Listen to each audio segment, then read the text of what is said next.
Mr. One, congratulations for everything and for this film that I guess that it has to feel special because it's closing the first trilogy in this universe. Yes, yep. And I believe that it's kind of the closest one to the Conjuring films.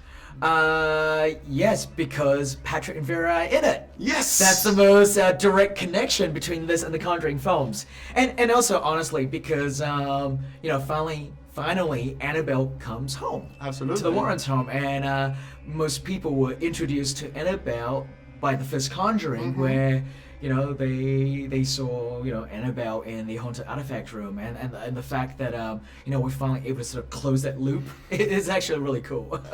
Mr. Doberman, Annabelle as well. I want to address all the entities in the room That's good, right. at this point. And Smart.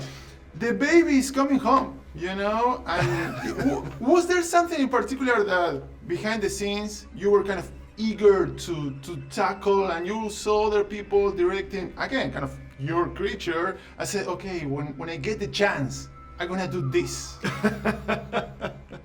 When I get the, for me, it's always about this. I wanted to make it scary. I wanted to make it thrilling. But we had thought about.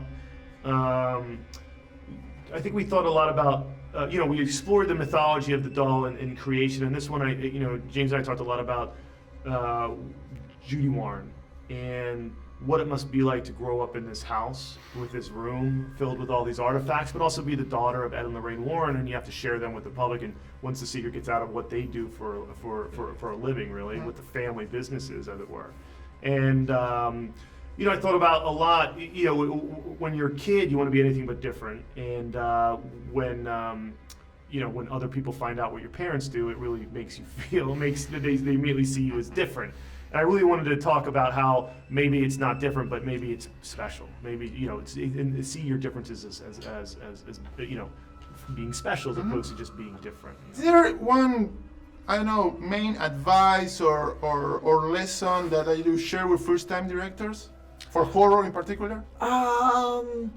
The great thing about Gary is he's so sort of, willing to sort of learn and listen and just sort of, be a sponge and just sort of soak up all the different things that he's sort of learned along the way. I mean, and he's such a big genre fan as well. He's such a big movie fan first and foremost, so he really understands it, and it's easy to talk to him and just have a shorthand about, just a way we're able to communicate. And Gary's a smart guy, and ultimately he's a really talented writer. And so he's able to sort of focus on creating characters that we care about, and that's what the Conjuring films have always been, creating characters that we like. And there was something that I really liked about the Nan, and I really like the Nan, okay? I really enjoy the Nan. That you were kind of playing into a more kind of monster-driven territory.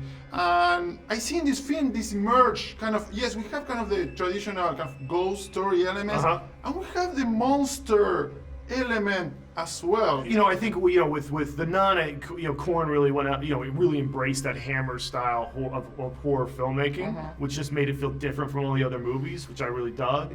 And in this movie, I got to explore different subgenres of horror because the artifact room is so varied and so has really limitless potential when it comes to whatever kind of scares we wanted to explore, stories we wanted to tell. But it really is important for us, no matter what story we're telling, that it feels very grounded, it feels very authentic, and it feels very a part of the universe. And talking about the universe, what are the things that you believe that it is important to maintain, the essential elements, and the things that maybe you want to, experiment or change to keep the universe thriving in the future? Well, obviously we want to give the fans of the Conjuring sort of world the kind of scares that they love and the kind of fun that they have.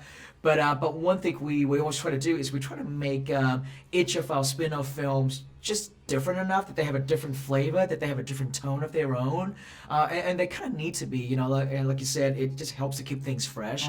And for me, I mean, it's so obvious that Annabelle Comes Home is very much inspired by sort of 80s Amblin kind of horror thrillers. The movie centers around these younger female protagonists, and so just by that very nature, it has a very different tone to, let's say, the Conjuring films that are, you know, a bit more grown up. Absolutely. And so this one can be younger and it can be fun, and you know, and hopefully, you know, it finds a different audience as well. Yeah, a lot has been discussed about Mona Lisa's smile. I want to talk about Annabelle's smile. What is going on there? What is that smile? She's got a secret and she's not telling you. It's like an angry smile, The right? It's like, are you happy? we've Are all you- seen that smile before. Yeah, absolutely. And in a way, Annabelle is also kind of a director, you know, because she's sending other entities to do the. Well, that's exactly it. Yeah, I call her the Maestro of the Mayhem. You know, she's so great at sending out other people to do her bidding, which I think makes her seem even more powerful, even more evil. You know? Yeah, and now you know. Now you know. Now you know. Yeah. Thank you so much. Thank you, Madonna. I appreciate that.